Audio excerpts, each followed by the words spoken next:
Thank you. Thank you, thank you, thank you. Thank you, everyone, for coming out today. Sorry for making you queue outside. Alva, love the talk. Magic storytelling. My name is Timi Akindele-Ajani. I'm a writer, director, and photographer from London, East specifically, Greater London more specifically, but we don't need to get into all of that. First off, I want to say a massive thank you to the people at It's Nice That over the past years, they've been super cool and good to me and just sort of really supportive of my work. And I'm going to do what I can to return the favor by behaving myself here and not going over too much the time that you've given me. Okay, so being a writer, director, and photographer, I get asked about how I move between the different mediums, and the general response tends to be, if I'm not taking photos, I'm making a film, and if I'm not making a film, I'm taking photos. For me, photography is more of a solitary way of expressing myself, and there's no need for me to get crew or permission. I can just sort of go out and find a subject. Whereas film tends to be a bit more collaborative, but deliberate in a different kind of way. All of that is to say my work is really firmly rooted in visual storytelling. Occasionally, work will take me out of town, where I get unique opportunities to blend my skills in both. These are some stills I took on a Google film that I worked on out in Nigeria, where my family is from. So that was an amazing opportunity. I got to go out to Nigeria and work out there. And then other times, it's right here at home, where I might find myself inspired, specifically barking, which is where I come from, and it's directly underneath my nose. I might find something like this. This is from my photography series, My Dead Ends. Shout out to the then mayor of Barking, who was passing through the now discontinued Dagenham market, which used to be the largest open-air market in Europe, I believe, but unfortunately it was a casualty of COVID. These are some other examples of stories that I've told a bit more recently, and in order for you guys to get to know me a little bit, I've decided to pair them up with pictures of me at work. So this is a photograph of me looking very stressed on the set of my last short film. This is a picture of me less stressed, but we were shooting during COVID, so it was like an added layer of just, This is a picture where it's much less stressful time, maybe because it was a much smaller shoot and it was just me and a mate, Cora, she's an amazing actor. And then finally, I didn't actually get any pictures of this one because we were working really hard, but just imagine a very fun, very pleasant shoot. Today, I'm going to speak more specifically about my latest short film, Guests, a story set in 1970s London about a Nigerian woman who invites her boss to dinner in the hopes of getting her prideful husband a job. Shout out to Callum Richards for his insane poster design, a creative that you should all check out. And as much as I'd love to show you all the film and use that time that I've got here to do that instead of this, I don't think that would be the best use of my time, so I'm just going to have to settle for the trailer. You asked me earlier if we can afford all this. The true answer is no. Maybe if tonight had gone differently.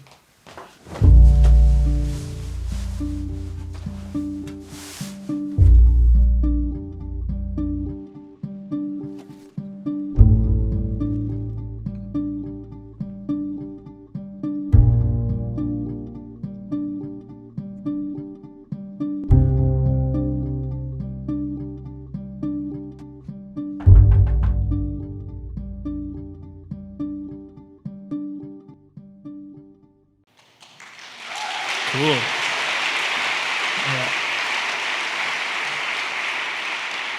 Thank you. I think that's the first time I've ever shown the trailer to anyone outside of like my small circle of friends. I'm like, should I move it there? Should I move this here? Should I change this frame? So thanks for the reception. And shout out to Pavilion Works, obviously the production company behind the film.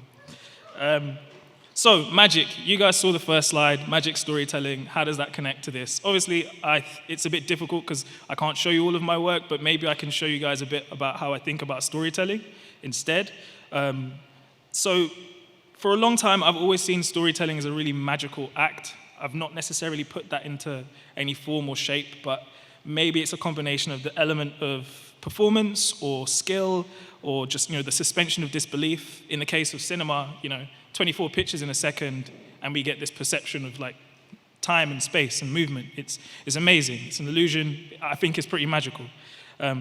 I'd never really thought to give the idea any shape until I was asked to come to speak to all you lovely people, so bear with me. But I think it's based on 3 things, 3 T's, and we'll get into that now, and I promise it's all going to make sense. So the first T is teleportation, the second T is telepathy, and the third T is transformation. It's going to make sense, I promise. I'm going to be using film as a reference point for how I sort of think about these ideas, but I'm almost certain, like 99.97% sure, it should apply to all forms of storytelling, whether that's photography or graphic design or illustration. I think it should apply generally, but hit me up afterwards if it doesn't, and I'll give you another one or something. So the first one, teleportation. Teleportation can be defined as the transfer of matter or energy from one point to another without traversing physical space between those 2 points. So every story should teleport its audience somewhere. In the case of guests, I chose to teleport my audience to the UK in the early 1970s. These are some behind-the-scenes pictures taken by Eric Aiden Barberini, who might be running around taking pictures today as well again today. On guests, so much work went into teleporting our audience, but I want to point out 2 specific individuals who were fundamental to that goal. The first being Eleanor Montoni, who's our production designer, and Stephen James Dunn, our director of photography, who I've seen and I know is here, so if you see him, give him some love. In our film, we wanted it to take place at a very specific time, in a very specific space, with a very specific set of people. And specificity is really important to me as a filmmaker and a storyteller at large. A lot of the work that went into building the world, you can sort of see here. These are some of the details that you could have found on the set. That is a picture of my grandma and a great uncle partying in the 60s. These are the base ingredients for so many Nigerian dishes. A lot of these details are things that if you were walking around the set you could see, but they were never really going to be the focus of the film. But they lend a huge sense of authenticity and depth to the experience of the actors, the crew, everyone involved in the production. But it also goes beyond production design into character and costume. Shout out to Nina Sobers for her amazing work on the film. Another creative that you guys should check out. I hope you're writing these names down. And then ultimately it goes into performance, with our leads, Ronke and Michael, making great efforts to bring a serious level of authenticity to their roles, understanding how their characters might have sounded different, might have moved different, maybe even thought different. And as convincing as this may all be, at the end of the day, it is make-believe, and we're just playing, we're just having fun, being silly. It's a very fortunate position I find myself in. Whether that's Eleanor with her steadfast dedication to period, or Steve with his desire to photograph the film in a deliberate and immersive way, it really felt like everyone understood the importance of teleporting our audience and how essential it would be to telling a moving story. Ronke continues to be silly, but this is why we love her. Okay, so to end that one, teleportation. In our case, we were doing this with a period film, but I think great stories should always take you somewhere, whether that's a broke photographer's bedroom in Hackney or an alien planet that's about to be destroyed. You should teleport your audience anywhere but here. The second T, telepathy. So telepathy is the communication of thoughts or ideas by means other than the known senses. I really like this picture. This is another behind-the-scenes picture because it's really sort of full of intention. You've got Steve staring at the monitor earnestly, me staring at the actors earnestly. We're both trying to make sense of if our ideas that we're wanting to communicate are coming through. In the case of our story, our overall intention was to tell a story about racism in a new way, in a way that maybe was a bit different from how you might have encountered a story about racism. And the idea at the heart of that intention was the idea that racism is a poison. It was like a poison. It could be a poisonous pill in some ways. I tend to think about racism in the UK as like a pill. It's hard to swallow, often delivered in small doses. It's available over the counter. You don't need a prescription. You can get it anywhere. It's the kind of stuff that builds up over time, slowly but surely poisoning you from the inside out. And its effects can be felt not just on its victims, but also on its perpetrators and privileged people who maybe don't have to think about it every day. Here, I've tried to use some nature of telepathy to lean into the audio format of the talk presentation I'm doing here, providing an illustration so that maybe the idea of racism as a poison can be seeded just a little bit deeper into your minds. These are the opening lines from the script to guests. They describe a metaphor that we used to open the film. I think you would have seen it in the trailer. A plain white tablecloth slides over a lively West African print, and a slight black hand smooths out the creases.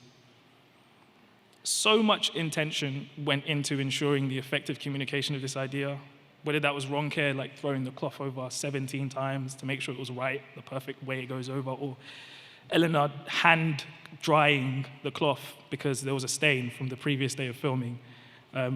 Here we're leaning into the power of film to move an idea from my mind as the writer-director, literally through time and space, into audiences far and wide, and maybe even to some of your heads here today. We'll see. So, second T, telepathy. Use the various tools of your medium to transmit ideas directly into the minds of your audience. Finally, transformation, the last T. It's known as a marked change in form, nature, or appearance. So this is an idea that I've stolen from an old dead guy called Hegel, and I'm not even sure if I'm saying his name right, but shout out to him.